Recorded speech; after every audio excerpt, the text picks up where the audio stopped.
Vivimos en un tiempo donde muchas personas han aprendido a vivir con el peso de las malas noticias encima.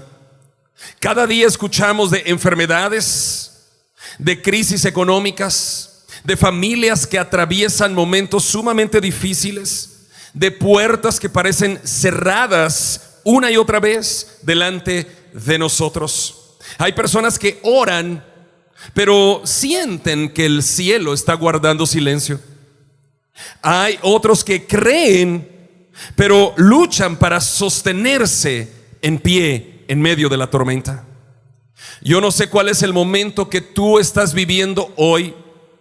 Lo único que sé es que la Biblia nos presenta a un Dios que puede hacer milagros, un Dios que abrió el mar, un Dios que hizo caer pan del cielo, que levantó a los enfermos, que restauró vidas quebrantadas y transformó historias que parecían perdidas. Ese Dios no pertenece solamente a las páginas de la Biblia, no es un Dios del pasado, no es un Dios de recuerdos históricos, sino que es el Dios vivo, el Dios presente, el Dios que sigue obrando milagros hoy. A veces pensamos que los milagros pertenecen únicamente a los grandes relatos bíblicos. Cuando hablamos de milagros pensamos en Moisés, en Elías, en los profetas, en los apóstoles. Pero olvidamos que el mismo Dios que obró en aquellos tiempos es el mismo Dios que hoy está escuchando nuestras plegarias, y el mismo Dios que puede hacer ese milagro que tú necesitas. La Escritura dice que Jesucristo es exactamente el mismo de ayer, de hoy y de siempre. Tal vez tú estás enfrentando una situación que parece imposible, hermano. Tal vez un diagnóstico médico que te acaban de entregar, quizá una puerta cerrada o una oración que no ha sido respondida. Quizás sientes que tus fuerzas se están agotando, que ya no puedes más, ya probaste todo, pero no sabes cómo hacer para que Dios haga el milagro que estás esperando. Quiero decirte que el Dios que está detallado aquí en este libro, el Dios de la Biblia, es el mismo Dios que hoy está presente entre nosotros. Es el mismo Dios que sigue trayendo provisión, sanidad, que levanta al caído y que sigue restaurando al perdido. Quizá el milagro que alguien necesita hoy no es solamente un milagro de sanidad, quizá no es solamente un milagro económico, quizá no es solamente un milagro emocional. Quizá el milagro que tú necesitas hoy es un milagro que va más allá de eso, un milagro espiritual. Y cuando tu vida espiritual cambia, te aseguro, todo lo demás cambiará. Esta es la prédica número 9 de la serie del libro de Hechos que estamos estudiando aquí en la Iglesia Bíblica de Guatemala. Y nos corresponde leer el pasaje que anuncié, Hechos 3, 11 al 26. Pero como el pasaje es muy largo, iremos leyéndolo por bloques. Primer bloque, Hechos 3, 11 y 12. Y teniendo asidos a Pedro y a Juan, el cojo que había sido sanado, todo el pueblo atónito concurrió a ellos al pórtico que se llama de Salomón. Viendo esto, Pedro respondió al pueblo: varones israelitas, ¿por qué os maravilláis de esto? ¿O por qué ponéis los ojos en nosotros como si por nuestro poder o por nuestra piedad hubiésemos hecho andar a este? Hermanos, Pedro no toma el milagro de la curación del cojo como un poder que él tiene. Pedro pone su mirada en Dios y le dice a la gente: ¿por qué están con la boca abierta viéndonos a Pedro y Juan, viéndonos a nosotros como si por nuestro poder hubiésemos hecho caminar a este cojo? Nosotros no tenemos ningún poder. El poder no está en nosotros, dice Pedro. El poder está en Dios. Pedro dice: ¿por qué ponen la mirada en nosotros? Es que la gente estaba atónita atónita viendo a Pedro, viendo a Juan, viendo al cojo caminar, y la gente no sabía qué decir. Y Pedro los ubica y les dice: no pongan la mirada en nosotros. Nosotros por nuestro poder no sabemos nada, pero Dios es el único. Qué frase más maravillosa de Pedro, porque nos hace entender que cuando ocurre algún milagro en la iglesia, entre el pueblo del Señor, nunca debemos pensar que los milagros ocurren por el pastor, por el profeta, por el apóstol, por el anciano. No, señores, los milagros ocurren por el Señor Jesucristo de Nazaret, el que todo lo puede. Por Él ocurren los milagros, no por nosotros. Hermano, ¿con qué necesidad has venido hoy a la iglesia tú? ¿Sabes una cosa? Aquel poder que sanó al cojo en la entrada, en la puerta del templo de Jerusalén, la puerta de la Hermosa, ese mismo poder está hoy aquí. Ese mismo poder, el mismo Dios, no ha cambiado. El poderoso Dios que restauró y sanó al cojo está aquí. El apóstol Pedro le dice a la gente que por favor no los miren a ellos, sino que miren a Dios. Yo te digo hoy a ti, ¿qué milagro estás esperando tú en tu vida? Por favor, hermano, no mires al médico, no mires el diagnóstico, no mires al pastor, no mires la iglesia, no mires los ancianos. Mira al Señor Jesucristo de Nazaret. Él es el único que puede hacer milagros en tu vida hoy. Él es el único. A veces nos confundimos y pensamos que los milagros pueden ocurrir por un tío rico que tenemos. Oye, es que si el tío me prestara algo de dinero, oye, es que si el médico me atiende mañana, estoy segura que ese diagnóstico lo puede revertir. ¿Por qué piensas así? Oh, estoy seguro en que si esta persona simplemente cambia su trato hacia mí, el negocio puede salir. ¿Por qué piensas así? No pongas tu mirada en las cosas terrenales ni en el hombre. Pon tu mirada en Dios. Él es el hacedor de milagros. Para Él todo es posible, y hoy puede ser un día maravilloso para tu vida, para que descubras cómo recibir un milagro. Vamos al texto, Hechos 3, 13, 15. El Dios de Abraham, de Isaac y de Jacob, el Dios de nuestros padres, ha glorificado a su Hijo Jesús, a quien vosotros entregasteis y negasteis delante de Pilato, cuando éste había resuelto ponerle en libertad. Mas vosotros negasteis al santo y al justo, y pedisteis que se os diese un homicida. Y matasteis al autor de la vida, a quien Dios ha resucitado de los muertos, de lo cual nosotros somos testigos. Hermanos, escúchenme aquí, esto es maravilloso. Pedro conecta el milagro de la curación del cojo con la historia redentora de Israel. Y Pedro les está diciendo a ellos, a todos los que estaban atónitos allí en el corredor, en el pórtico de Salomón, todos atónitos viendo a Pedro, a Juan y al cojo andar, y Pedro les lleva a una reflexión y dice: señoras y señores, el hombre que sanó a ese cojo es el mismo del que hablan los profetas en el Antiguo Testamento. Es el que ustedes mataron. Es el que ustedes dijeron que fuera a la cruz. Es el que ustedes prefirieron que muriera y que se soltara a un homicida, que es Barrabás. Ese hombre ha hecho el milagro. Pedro, ¿en quién pone su mirada? ¿En el cojo? No. Pedro no dice que el cojo salte para acá, que corra para allá, que camine, que dé otro brinquito. A ver, estaba cojo, pero ahora camina. A ver, vamos a... No, Pedro dice: pongan su mirada en Dios. Ese Dios que ustedes negaron, ese Dios que ustedes crucificaron, Él es el hacedor del milagro. La gente seguía atónita. Pedro no suaviza el mensaje. Pedro les dice la verdad. Ustedes negaron a Jesús, pero Él es el cumplimiento de la promesa del Antiguo Testamento. Hermanos, aquí hay algo importante que debemos destacar como cristianos, lo cual es que el evangelio verdadero no evita confrontar el pecado. Escuchen esto. Pedro les dice: ustedes pecaron crucificando a Jesús. Pero ese Jesús que ustedes mataron es el que hoy obra milagros. Hermanos, yo no sé si ustedes se habían puesto a pensar que los responsables de la muerte de Cristo no son solo aquellos del pórtico de Salomón, sino que somos tú y yo.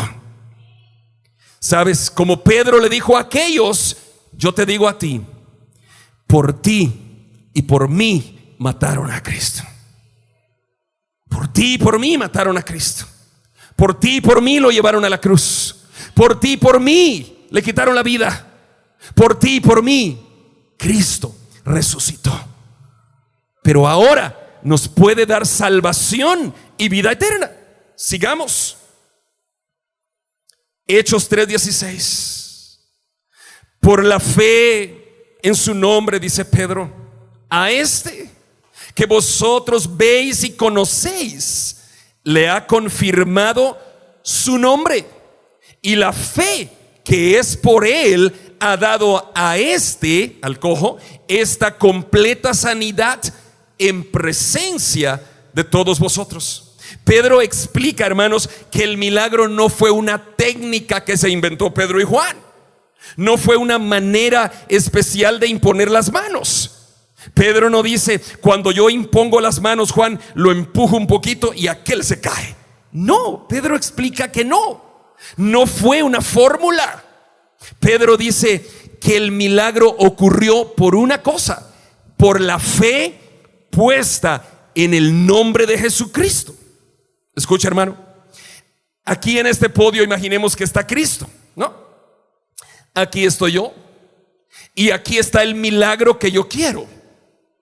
Si yo me presentara, o si tú te presentaras directo delante de Dios el Padre, nos aniquila el Señor en un instante, porque somos tan pecadores que no tenemos la santidad necesaria para presentarnos delante de Dios el Padre. Pero ¿qué pasa? Cuando nosotros pedimos con fe en el nombre de Jesús, mírame acá, ¿qué quiere decir la frase en el nombre de Jesús? No es un cliché de la oración, no. Cuando nos presentamos ante Dios el Padre a través de Jesucristo, eso quiere decir en el nombre de Jesús, quiere decir a través del sacrificio de Cristo. Entonces Dios el Padre nos ve, pero no nos ve directo. No ve directo a Sergio, no ve directo a Josué, no ve directo a Oscar ni a Marco, sino que ve a Oscar, a Marco, Josué y Sergio, y a ti y a mí a través de Jesucristo. Dios el Padre ve a Cristo muriendo en la cruz del Calvario, entregando la vida por ti y por mí, y por amor a Cristo es que nos atiende. Eso significa en el nombre de Jesús.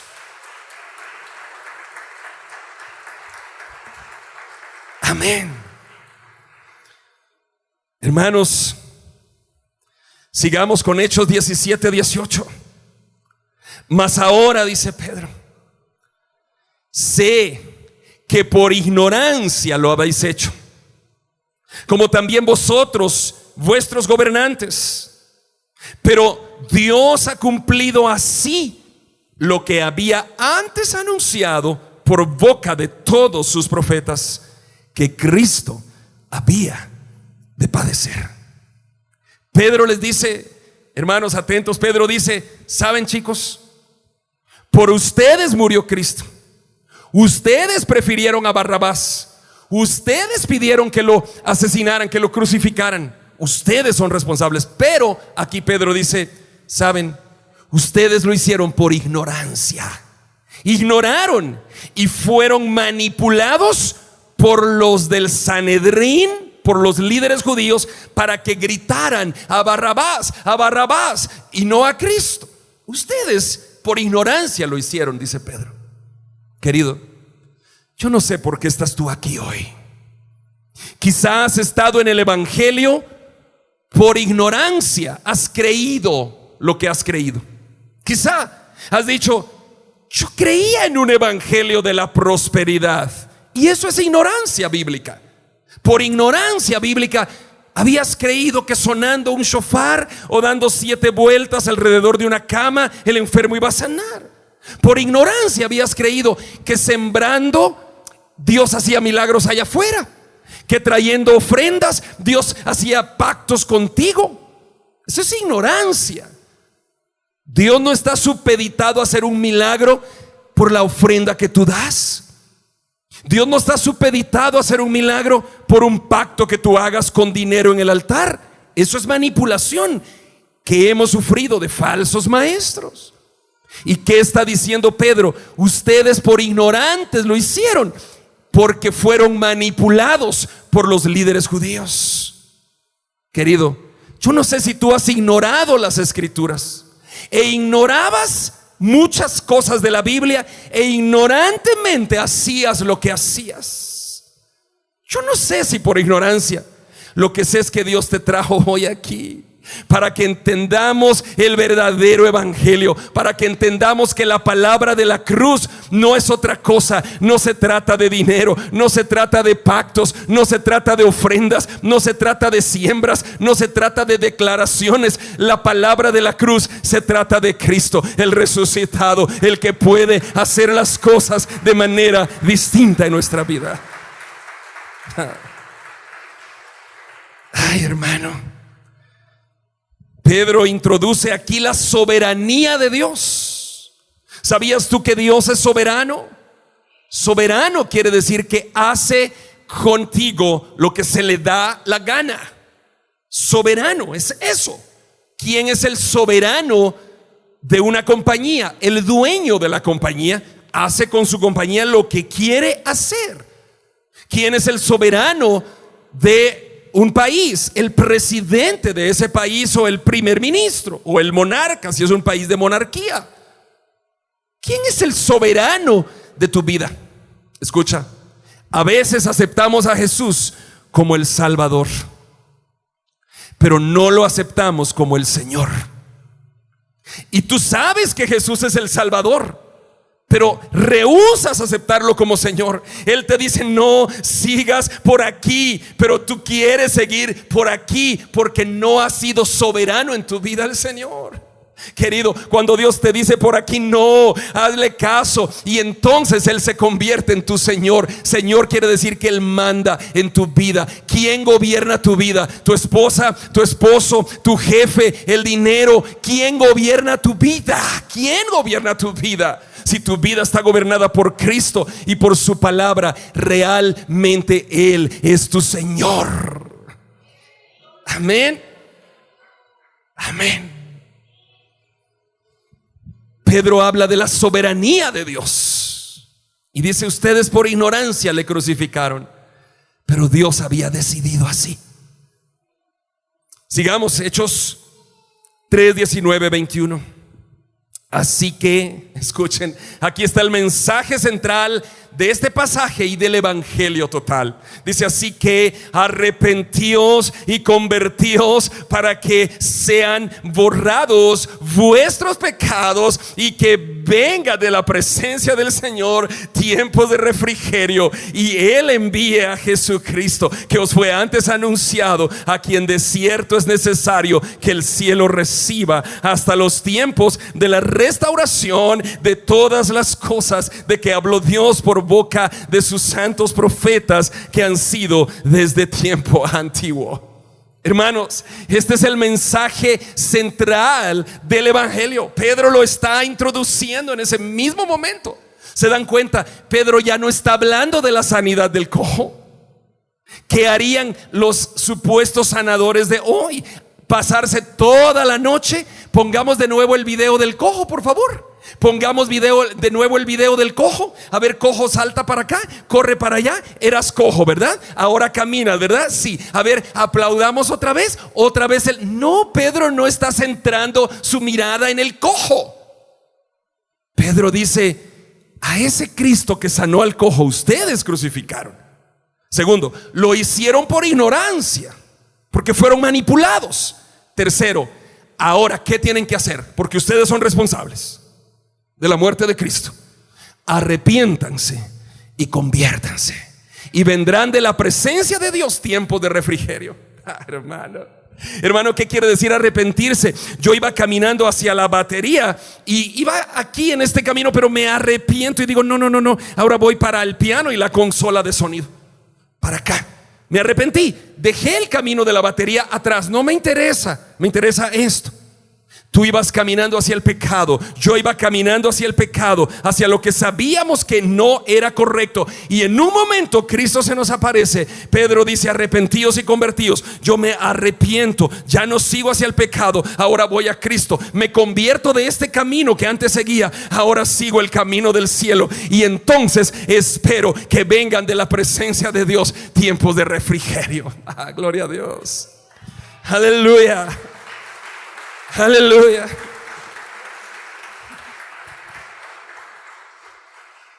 Hermano, Dios no va a obligarte a que tú le sigas.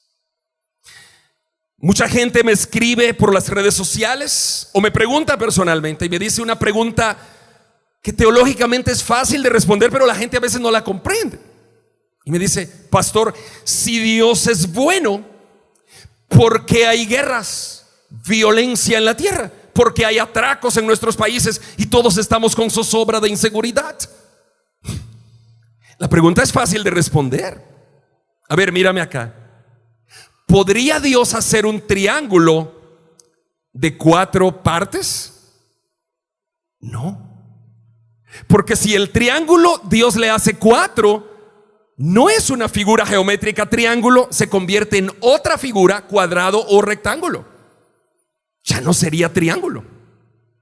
Dios no puede hacer un triángulo de 4 partes. Escúchame. ¿Por qué hay violencia en la tierra? Dios no puede manipular al ser humano a dejar de ser violento. Es como querer hacer un triángulo de 4.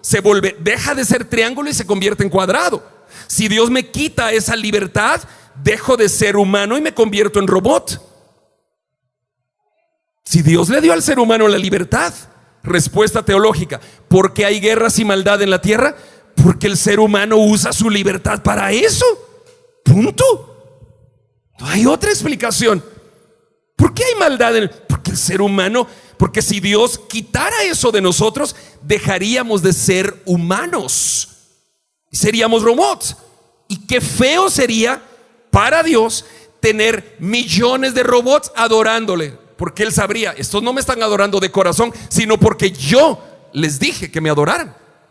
Pero qué delicia es para el corazón de Dios cuando habemos millones de cristianos, de creyentes que le adoramos por gracia, no porque Él nos puede dar algo, no por bendiciones, no por sanidades ni dinero. Le adoramos por lo que hizo en la cruz del Calvario. Y entonces Dios dice, ese es mi pueblo amado, con ellos estoy. ¿Qué quieren? ¿Quieren un milagro? Yo estoy dispuesto. Amén. Hermano, Dios no te puede quitar la libertad.